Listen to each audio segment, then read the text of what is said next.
Yet last summer, in a rundown suburb of Derby, a few émigré Serbs paid homage to the other great leader of Yugoslav resistance.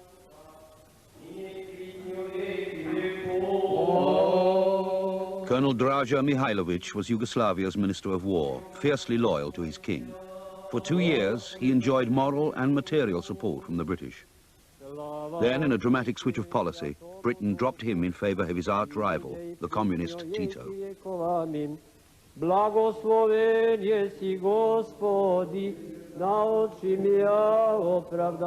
It was a move which has never been forgiven by the generation of Serbs who lost their homes and their country in pledging their allegiance to Mihailovich.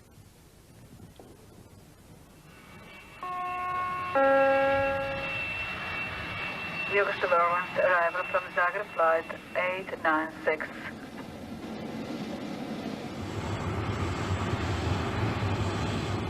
Bill Hudson was the first SOE agent to be sent into occupied Yugoslavia. It's the first time he's been allowed back inside the country since the war. He was the only British officer who met both leaders. In total isolation, he had the personal agony of choosing between their different approaches to guerrilla warfare and the political aspirations that lay behind them.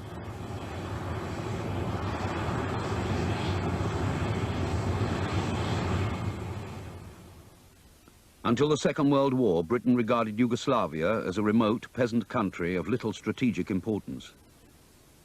It was a country in name only, a mix of different races and religions lumped unhappily together under the King of Serbia, Alexander. It was the Croats who most resented Serb domination.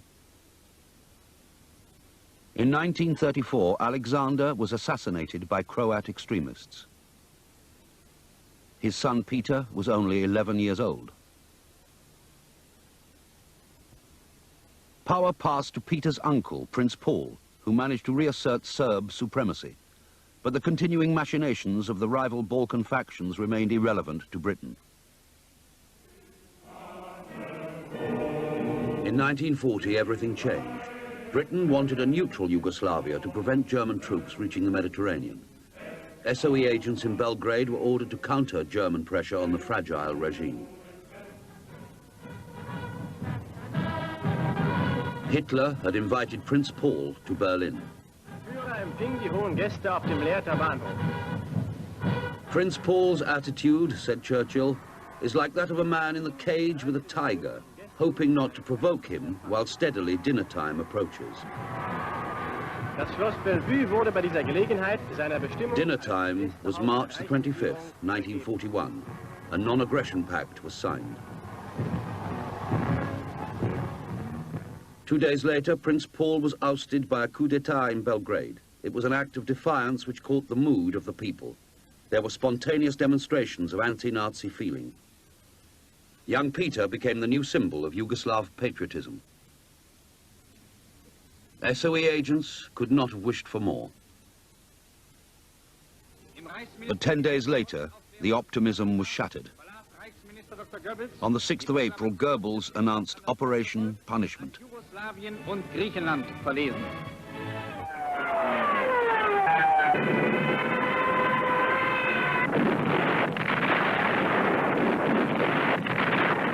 Belgrade was ausradiert, rubbed out.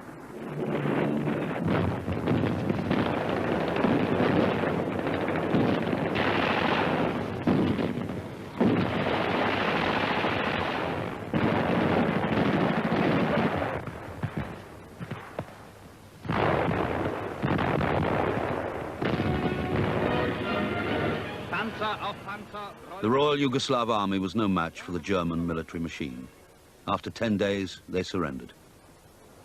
Wieder hat sich eine serbische Kampfgruppe ergeben. Das britische Vizekonsulat.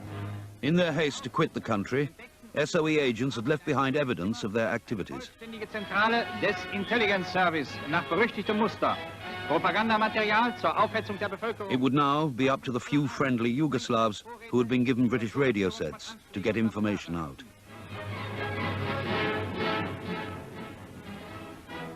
The arrival in Britain of young King Peter II of Yugoslavia put an end to any mystery about it. The British did manage to get Peter to London. A government in exile formed around him, but there was little he could do. His country was being carved up. Border territories were seized by the Axis and their satellites. Internal boundaries were changed and a demarcation line was drawn up. The Italians would occupy the southwest, while the Germans took the northeast. Traditional Serb-Croat antagonisms were exploited. The newly formed state of Croatia was put under the control of a Croat who had learned his fascism under Mussolini, the notorious Ante-Pavelić. Pavelić set about the racial purification of his territory.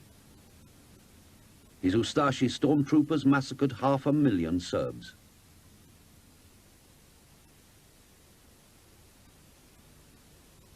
Serbia itself was more directly controlled by the Germans. Here, another quisling, General Nedić, was found to keep down the local population. Within a few months, Yugoslavia had been dismembered. But SOE was in the dark. None of the radio sets left behind came up on the air. It was not until the summer that news reached Istanbul. Istanbul was only one step outside the Axis fortress and had become a center for the intelligence trade. Here, SOE agents first learned that pockets of resistance were forming throughout Yugoslavia. The information was quickly passed to SOE's operational base for the Balkans, which was in Cairo.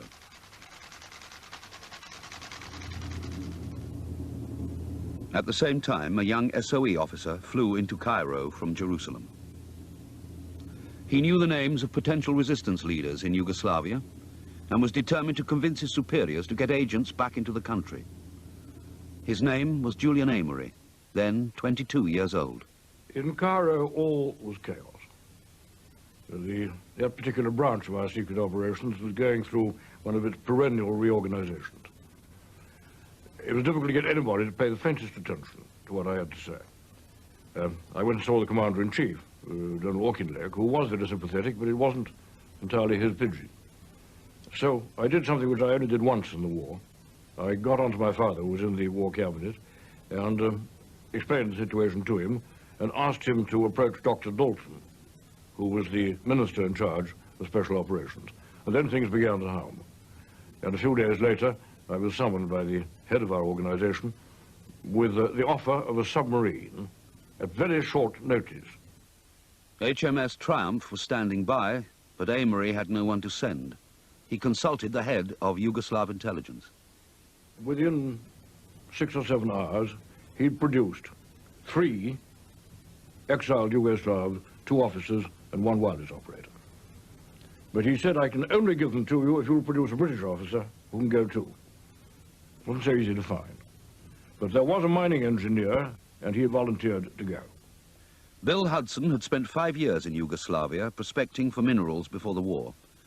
He'd originally volunteered for SOE, thinking his knowledge of explosives might be valuable. He loved the Yugoslavs, particularly the Serbs, and spoke the language like a native. But he was not a political animal or a military man. He was given an officer's uniform, put in the submarine, and told to go in and coordinate the forces of resistance against the enemy.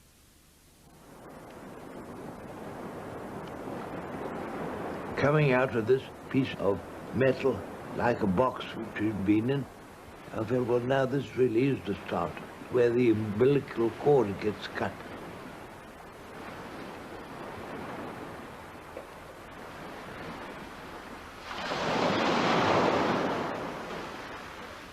They just pitchforked me into that country without any preparation whatsoever. 3 lines of Italians lay between Hudson and the interior. He could hear their voices and the clatter of their mess tins. The radio equipment was primitive and very heavy.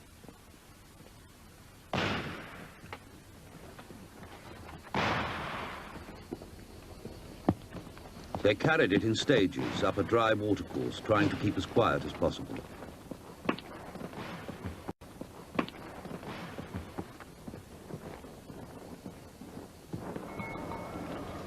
Negdje oko 3 sata. Spavali smo ja i onda ste vi uperili ovu lampu u nas. Mi vas ne vidimo, a vi nas vidite. Pa smo se mi prepali ko je to, što je to. Pa ste onda vi tražili da vas vodi neko od nas trojice dalje. Stjevo Medigović was 14 when Hudson startled him with his torch.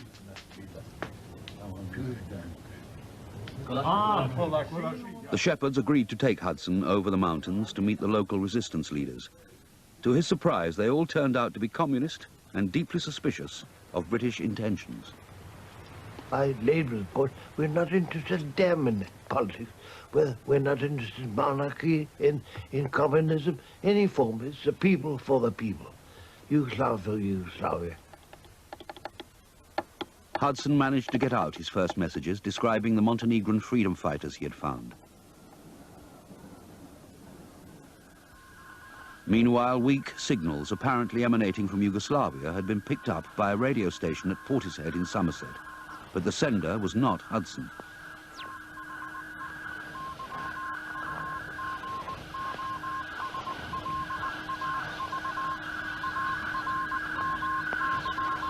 The sender was identified as Draza Mihailovich, a Yugoslav colonel who had taken to the hills of Serbia to raise a guerrilla army ready to fight when the Allies returned to the Balkans and the king reclaimed his country.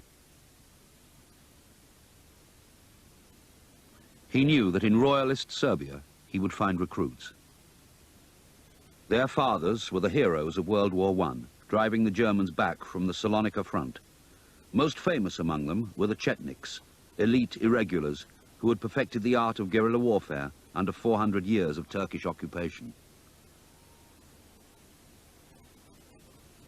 They had helped establish Serbia's royal dynasty and the freedom to practice the Orthodox religion. Mihailovich's men adopted their name and forbidding appearance, sporting beards as a symbol of mourning, vowing not to shave until their country was once again free. By the autumn, Mihailovich had the makings of an army. All he needed was recognition and support from the Allies. When the Portishead messages reached royalist circles in London, they urged SOE to throw their weight behind him so that political control of the country would remain in royalist hands. SOE ordered Hudson to proceed directly to Ravna-Gora, Mihailovich's headquarters in Serbia. But Ravna-Gora was 200 miles away to the north. It would take 2 weeks of dangerous and difficult walking to get there.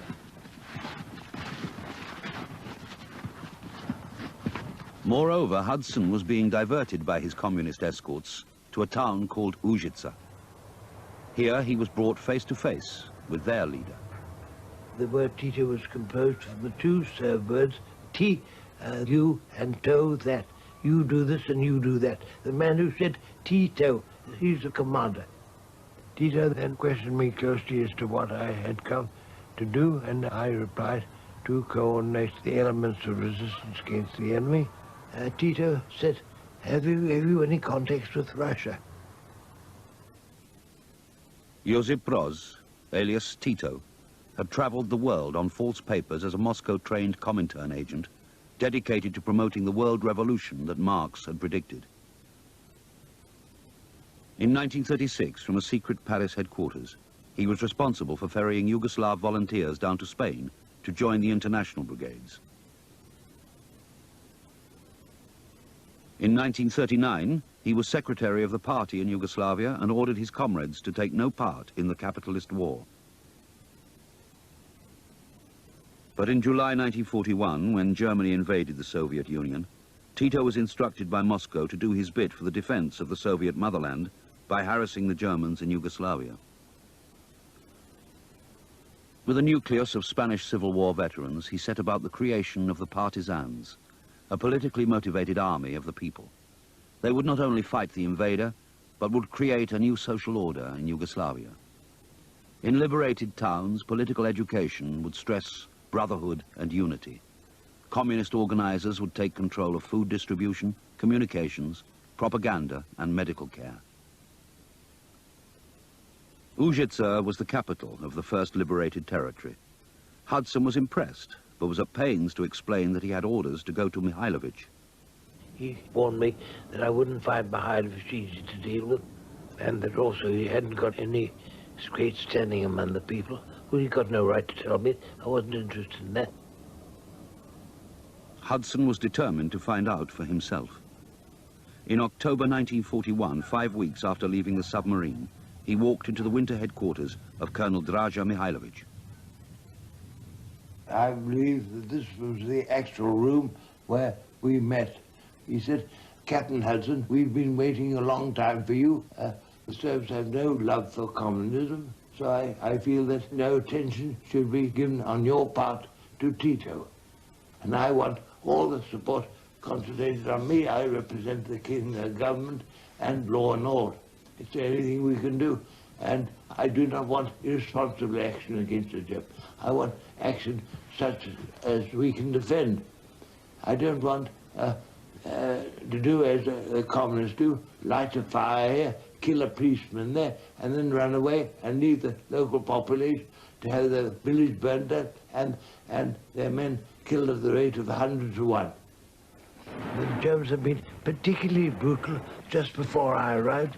Practically all the men all round had been taken out by the Germans as reprisals for patrols which the Germans had lost. And they'd taken 100 to 1 reprisals.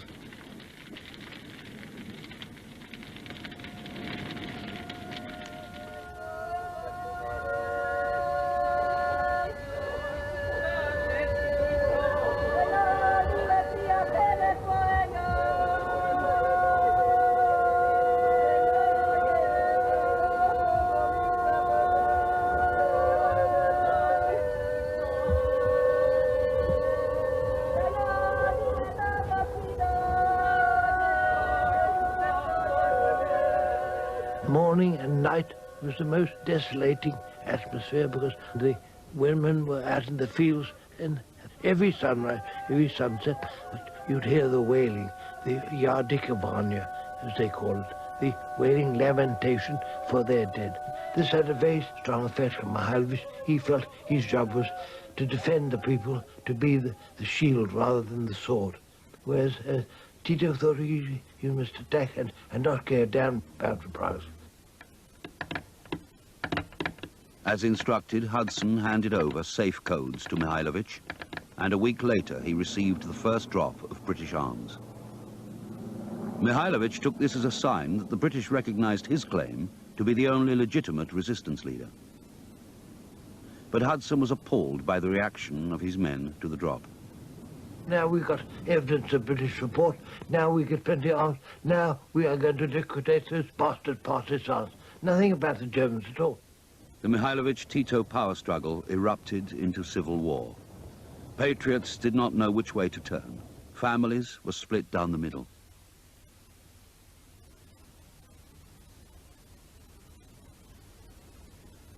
Villages changed hands up to 15 times. The pattern was set for the next 5 years. Hudson told SOE to stop further arms drops to Mihailovich until a common front had been established. He then set off for Tito's headquarters, believing it was his duty to bring the two sides together. But his attempts at mediation only incurred the odium and suspicion of both leaders. SOE underestimated the gravity of the civil war and the invidiousness of his position. The one message they took seriously was from Mihailovich himself.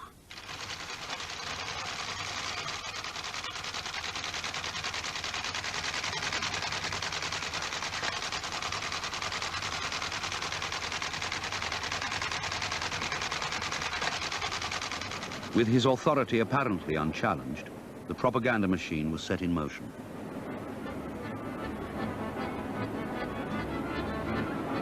Leading this invisible army is the man they call the unknown soldier, Colonel Draza Mihailovich, veteran of...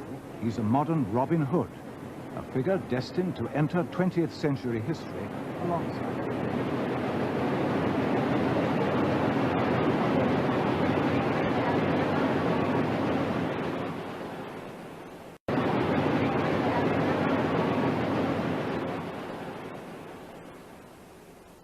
But the hero of the Balkans was on his knees.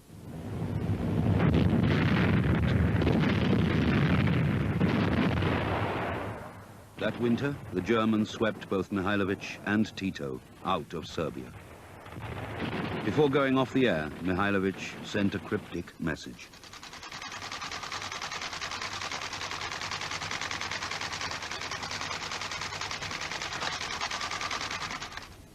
With Hudson missing and possibly dead, SOE Cairo had to start again. They sent in 3 new missions. One was led by Terence Atherton, who'd been a freelance journalist in Belgrade. Like Hudson, he was landed by submarine and was picked up by the same partisan group. They led him to a town called Foča, Tito's most recent acquisition. Tito was courteous, but suspicious. Atherton was apparently impressed by the partisan movement, where all comers were welcome regardless of race or religion. Many of the most dedicated recruits were Serbs escaping from Axis atrocities. Enemy reprisals were working in Tito's favor. But Atherton's impressions never reached SOE. His radio set was broken. And then one night he vanished. Search parties were sent out, but returned empty-handed. Tito was furious. He suspected a British plot. They were planning to land in the Balkans, join forces with Mihailovich, and liquidate his movement. British agents would never again be trusted. Atherton's body was never found. A British inquiry later established he was murdered by a bandit for the gold he was carrying. 100 miles to the north, Hudson was alone. Disillusioned with Tito, whose hasty withdrawal from Serbia he had witnessed, he had returned to Mihailovich, only to be kicked out for having stopped arms drops. His survival now depended on the mercy of the peasants. Wherever I went, I felt that I'd be bringing bad luck on the people who looked after me. Even when they knew I was an instigator of these very conditions which led to their misfortunes. They never refused me a glass of milk or a bed for the night, and they'd put me up anywhere. If I wandered around, and all I can say is I felt a deep sense of regret, like you were a shit coming into some clean house. Dobar dan, zdravo. Dobro ste nam došli. Kako ste? Ajde, izvolite. Jovorka Miletic was 12 when she last saw Hudson. She used to bring him his breakfast of brandy and cheese. Sve su to Nemci opljačkali i zaplenili, a mi smo se sakrile nas 3. Moja majka i još jedna devojka u jedan mali do šumica okolo bila. Nemci sve okolo nas i nisu nas primetili. Nigde nismo smeli da mrdnemo. Kaže, ako maknemo, odmah će da pucaju. Oni uperili, gledaju pravo, traže, imali negde, nigde nikoga nisu primetili. And eventually some neighbor or somebody would say, oh, tell the next German patrol, well, there's that English agent there, and he was there the night they just come in and throw a hand grenade into the house, and the house would be a pile of rubble.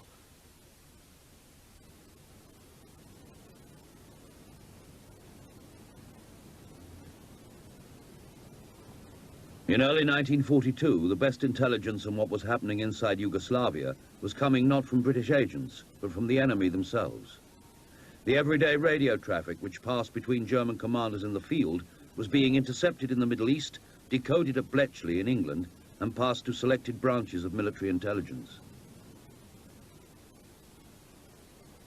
By the middle of 42, it was clear who was doing all the fighting.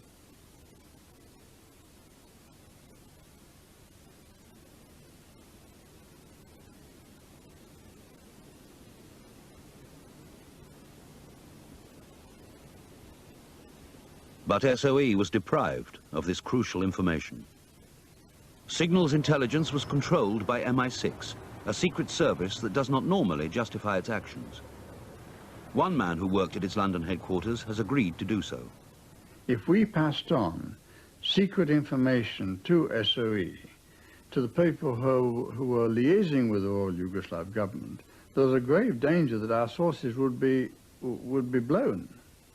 And the intercepts which we were getting, not just in relation to Yugoslavia, but the intercepts of German telegraphic communications was so important to the successful prosecution of the war that to allow any government to know that we were getting that information could have risked the whole outcome of the operation. There was no love lost between the two organizations. MI6 persistently questioned SOE's competence. To some extent it was looked upon as a rather comic organization of bright young men who were fighting or playing and fighting a war. I think they did have difficulties. They were set up very quickly, like a number of other units were set up. They probably thought of themselves as having some kind of an intelligence role, but that wasn't their job. They were not trained in intelligence work. As the intelligence maps revealed, it was the partisans, not the Chetniks, who were doing the sabotage.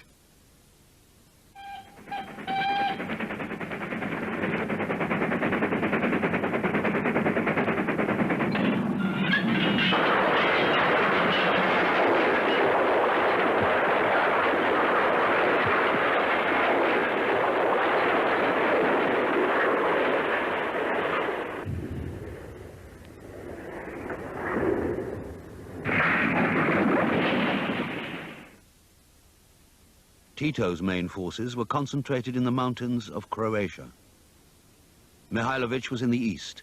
He therefore straddled the main strategic target, the German supply line to Greece.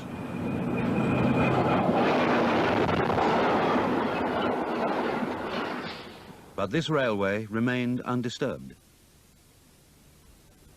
SOE had no objective information from Yugoslavia until the spring of 1942, when Mihailovich grudgingly accepted Hudson back into the fold. He'd been out in the cold for 4 months. In the summer, Mihailovich marched south to Montenegro, which was under Italian occupation. He set up his headquarters in the Gornje Lipovo Valley. Hudson was given a Chetnik pass so that he could move freely through Italian territory and assess for himself the military potential of the Montenegrin Chetniks. He discovered their deep entanglement with the Italians. In exchange for arms and food, they had agreed to rid Montenegro of the common enemy, the partisans. In return, local Chetnik leaders were left in control of their tribal lands. The Italians respected their checkpoints and even trained them in the art of alpine warfare. It was an arrangement that delighted Mihailovich.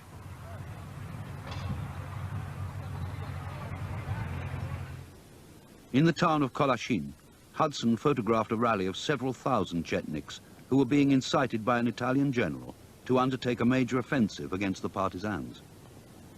Hudson personally addressed the crowd, trying to persuade them that their real enemy was here, staring them in the face, but to no avail.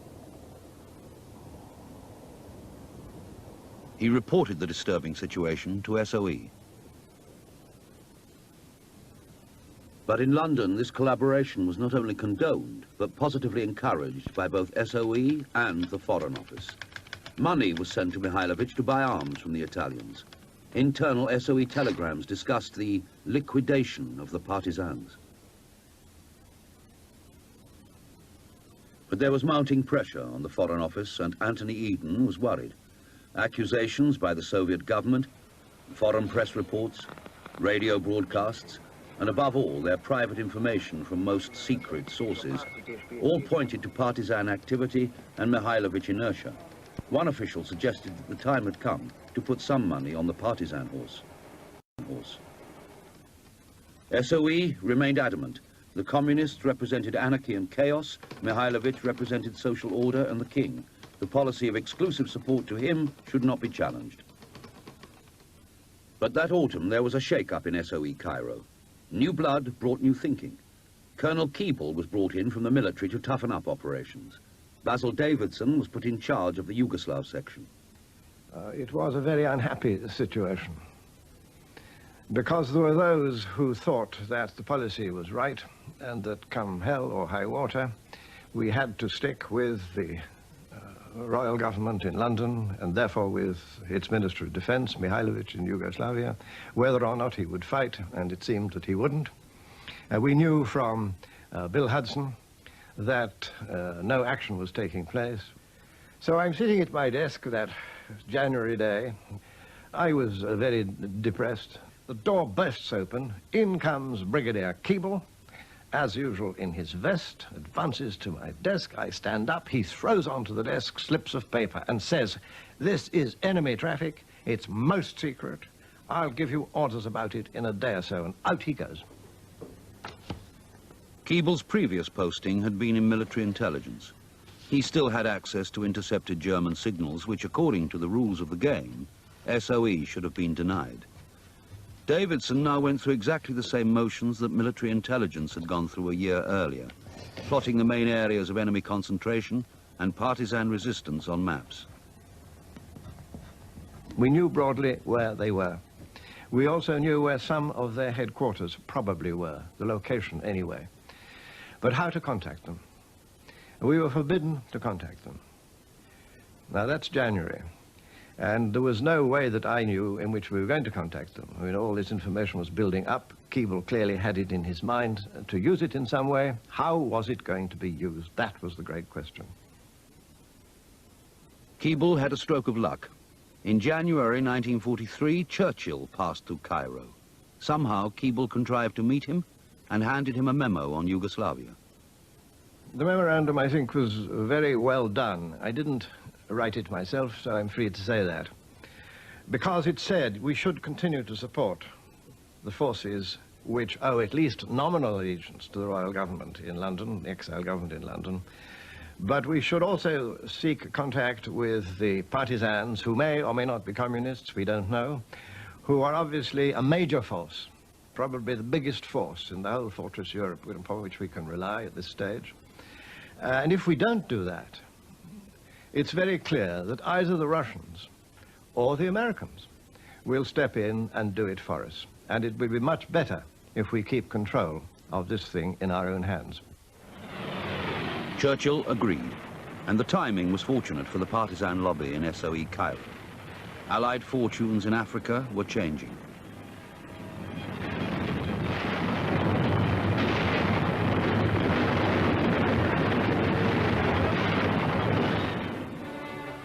After victories in Tunisia, the Allies were poised to re-enter Europe. As the troops celebrated, military staffs were already planning the invasion of Italy. Heavy losses were expected. The value of resistance movements in pinning down enemy troops was recognized for the first time. In a directive to SOE, the chiefs of staff demanded a tuning up of guerrilla warfare in the Balkans. SOE Cairo seized their opportunity. In April, 2 teams of agents, codenamed Fungus and Hoathly, were dropped unannounced into partisan territory to discover whether Tito would accept a mission.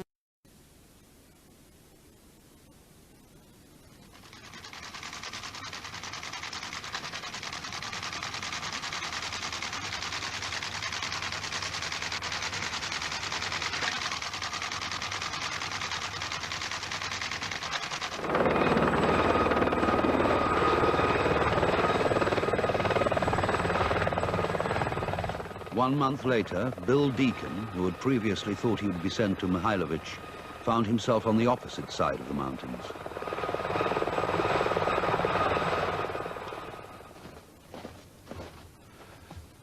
Early one May morning, I found myself coming through these trees under escort, and much to my surprise, I fell on a tented encampment.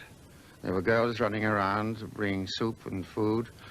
In ski clothes, it might have been a skiing vacation. But beyond them was a group of officers in uniform sitting in a circle on sawn tree trunks. They got up as I arrived, and one stepped out of the middle very quietly with a natural sense of authority. It was clear that he was the commander, and this was the man I'd come to try to identify. He said, what was the reason the British hadn't come before? Was it because the British thought that the partisans had killed Atherton? I said to him, this is not the case. We knew exactly the story, and we could pursue the matter further, but there was no point. There was no time, either.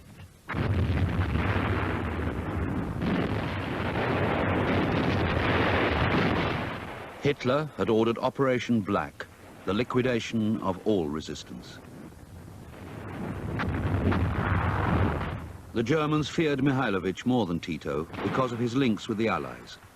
But they had now encircled 20,000 partisans in the mountains between Croatia and Montenegro. The ring was composed of 100,000 German, Italian, and satellite troops. It was meant to be the last operation to liquidate the partisan movement in the most savage and brutal countryside, cut by deep ravines and gorges, the highest mountains in the country rising to, in some cases, 10,000 feet. So the battle was to break across this ring under savage German attack from the air, and we had to face these natural obstacles which dictated the course of the battle.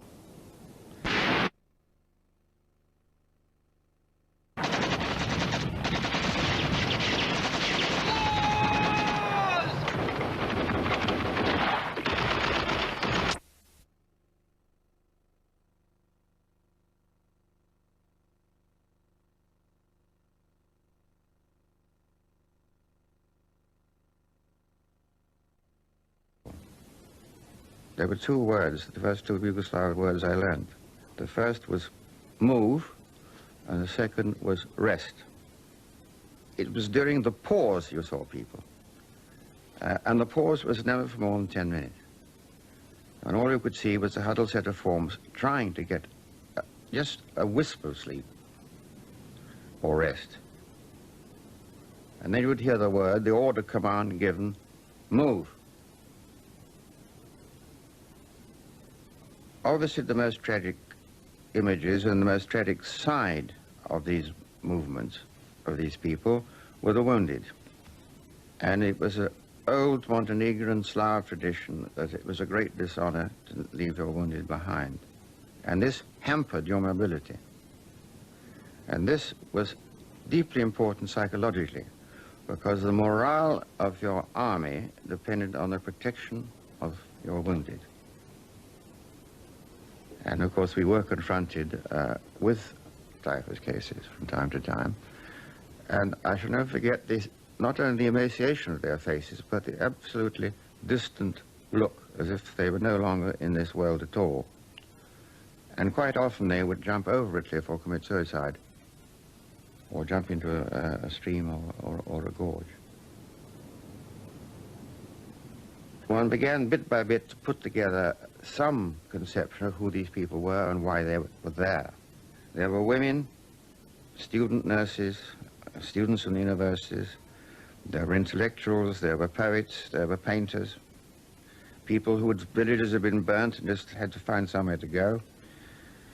It was a new society, and it's really what they were fighting for, was a revolutionary Yugoslavia and the end of the old regime.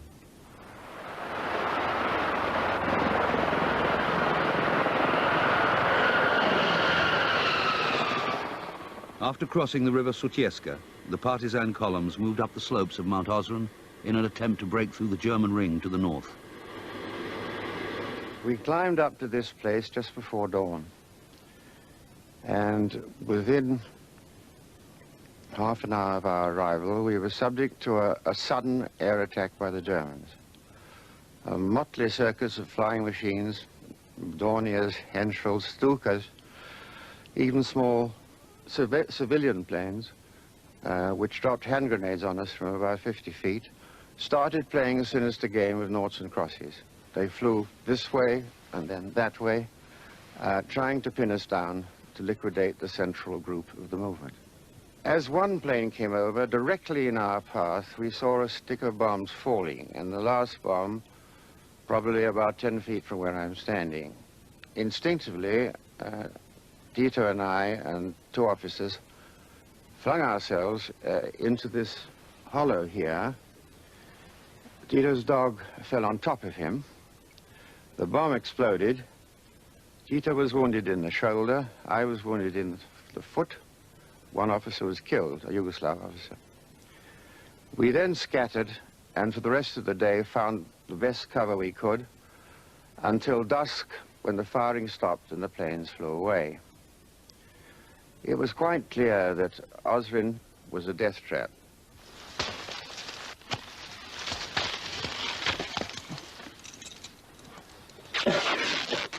The night after the disaster on Osrin, it was decided rather hastily that we should move through a gap which had been blown in the German lines, and in front of us the horses carried Tito's radio station, and their loss would have been irreparable. We marched in a single column in total silence. The Germans were about 500 yards on one side and about a mile on the other. They never moved at night. They didn't like night fighting in irregular warfare at all. But they were listening. We left behind us 2 companies of troops with orders that if the Germans moved and tried to attack our column, they would go into action and they were to be sacrificed. 20 minutes after we'd passed through the ring, the Germans closed it, thereby cutting off the division with the wounded. Most of the troops were annihilated, and all of the 3,000 wounded were massacred.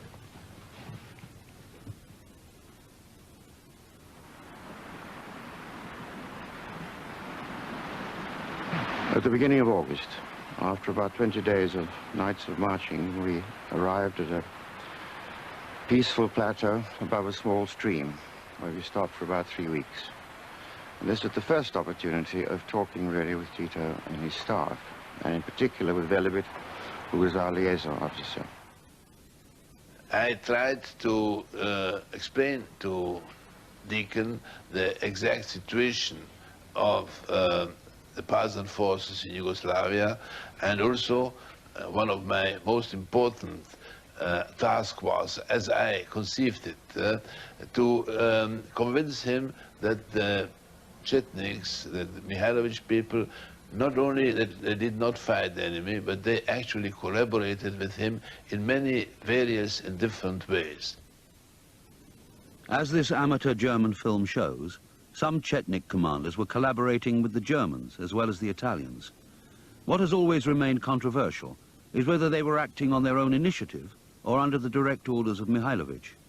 Velebit presented Deacon with captured documents which implied that Mihailovich was personally involved and that the whole Chetnik movement was compromised.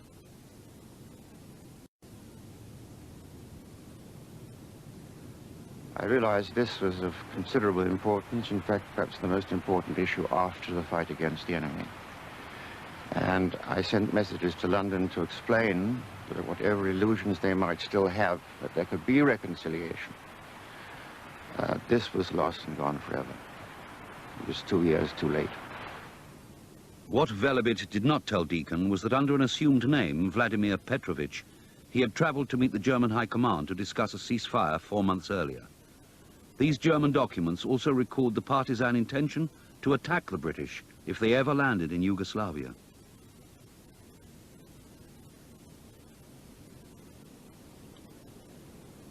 Survival was the priority for both Tito and Mihailovich.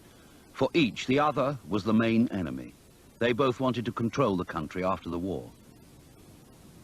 In the interim, whether this could be better achieved by killing Germans or talking to them depended on local conditions. British arms could be useful, but British interests were irrelevant. For the British, there was only one enemy. They clung to the illusion that by sending in more agents and more arms to each side, they could control both movements and force them to make a united contribution to the war effort.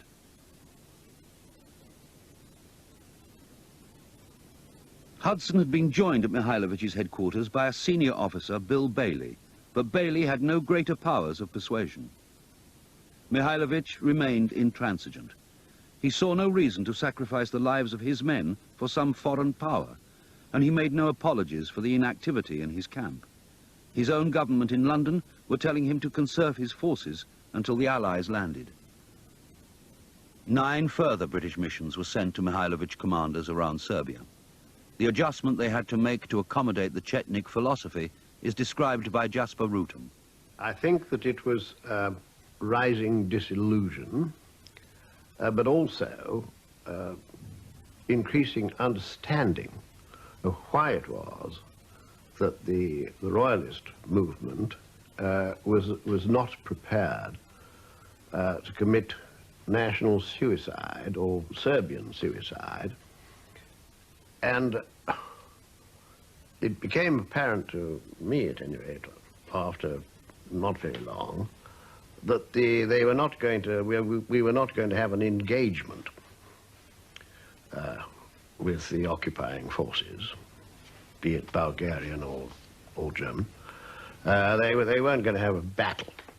The most you could expect was sabotage, hopefully on a large scale, a grand scale, but no battles, and they would only actually fight, if they were either ambushed or couldn't get out. Without it, there was no question of offensive operations. The odd murder, yes. But that wasn't my business.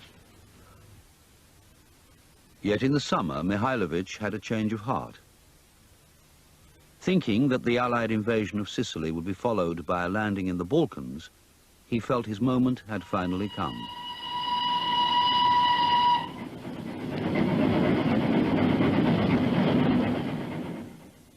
His target was the main east-west railway running through Serbia. A British sapper officer, Archie Jack, laid the charges. Hudson took these photographs. After 18 months of inactivity, he could hardly believe it.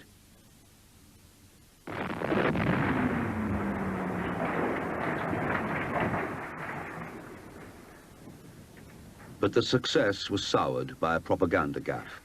It was almost too much for Hudson. When the BBC gave the credit to the partisans, Mihailovich was shocked. He couldn't believe such treachery could come from the British. And not for the first time had Cairo put a British officer in a position where they could not look their allies in the face. It was just too wicked. By autumn, I, at any rate, was beginning to feel that there was a change of emphasis in Cairo, that instead of us supporting both sides equally, which was the theory when we were sent in, we were beginning to be regarded as the bad boys or the inadequate boys, and the others, the people who were the partisans, were getting the bulk of the supplies, which was in fact what was happening. The partisans had an additional bonus in September 1943. When the Italians surrendered, the bulk of their weapons fell into partisan hands. The civil war was effectively won. But Britain was still backing both sides. Churchill had decided to send a personal envoy to Tito. The man he alighted on was an SAS officer with Foreign Office experience, Fitzroy Maclean. I said, what is the purpose of my mission? And he said, well, first and foremost, it's military, to find out quite simply who is killing the most Germans and how we can help them to kill more. And I said, what about the political implications? These people are communists. And he said, they are secondary. Some amateur film of Maclean in Yugoslavia survives. In his reports, he confirmed what Deacon had found. In his view, the partisans were the most effective resistance movement in Europe. Then in December, at Tehran, the Big Three pledged full military support to the partisans. But at that very moment, Tito was setting himself up as the supreme political authority in Yugoslavia. King Peter's future was in jeopardy. On his way back through Cairo, beset by ceremonial duties, Churchill had to face the political consequences of supporting communists. He sent for Deakin and Maclean. I said that I had no doubt that the partisans would take power once the war was over and would set up a communist regime. At that point, Winston interrupted me and said, "Do you intend to make Yugoslavia your home after the war? Do you intend to live there?" And I said, "No." And he said, "Well, neither do I, and therefore had we not better leave it to the Yugoslavs to work out what kind of regime they want?" Both Fritzl and I pointed out to him that, in our view, the only possibility of doing anything to save the position of the king, whom Churchill thought we were under a moral obligation to put back on his throne at the end of the war, would be the vague chance of getting a concession out of Tito if we abandoned Mihailovich. King Peter of Yugoslavia with members of his government in Kara. King Peter had been brought out in the hope of returning him to Yugoslavia. Paradoxically, it was now argued that the one man who had supported him throughout, Mihailovich, should be dropped. It was the total passivity of Mihailovich which was the greatest argument against him. The second point was that evidence had been accumulating over previous months, that his commanders, certainly outside Serbia, and in some cases inside Serbia, had been first taking arms and supplies from the Italians, and in proved cases also from the Germans. But the evidence did not convince the Foreign Office. They wanted conclusive proof that Mihailovich was personally implicated in collaboration. Eventually, they fell into line.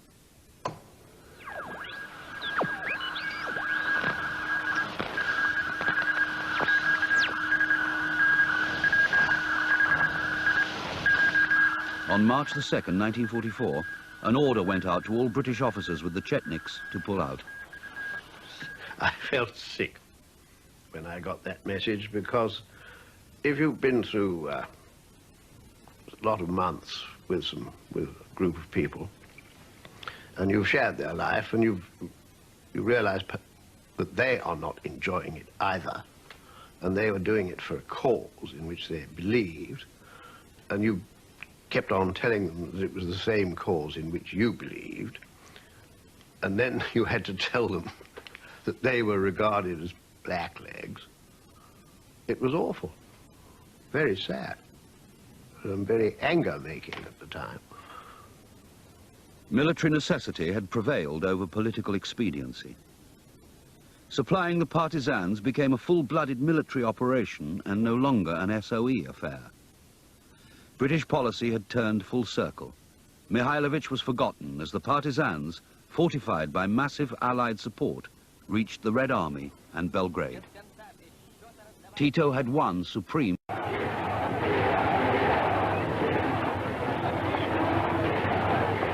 The Chetniks, abandoned by the British, in desperation turned for help to the Germans rather than submit to communists. At last, the British had their formal justification for dropping Mihailovich. There's a funny streak in our national character. When we knew that the Russians were going to liberate Yugoslavia, we had to drop Mihailovich. But instead of saying, well, this is realpolitik, you're very welcome to come out, we did invite him out, but we've got to change sides. We justified changing sides by branding his supporters as fellow travelers of the Nazis, which they would never were.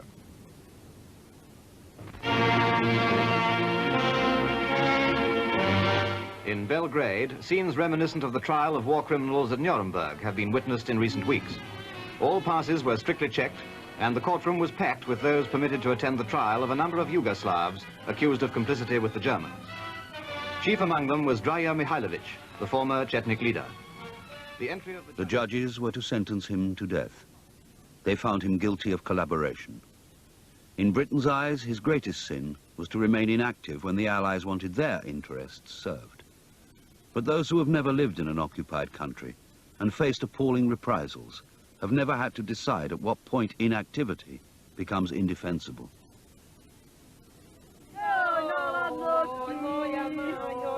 How the hell would the English have behaved if they had got a knife in their throats? How different would their behavior have been from that of the Chetniks under occupation in Yugoslavia?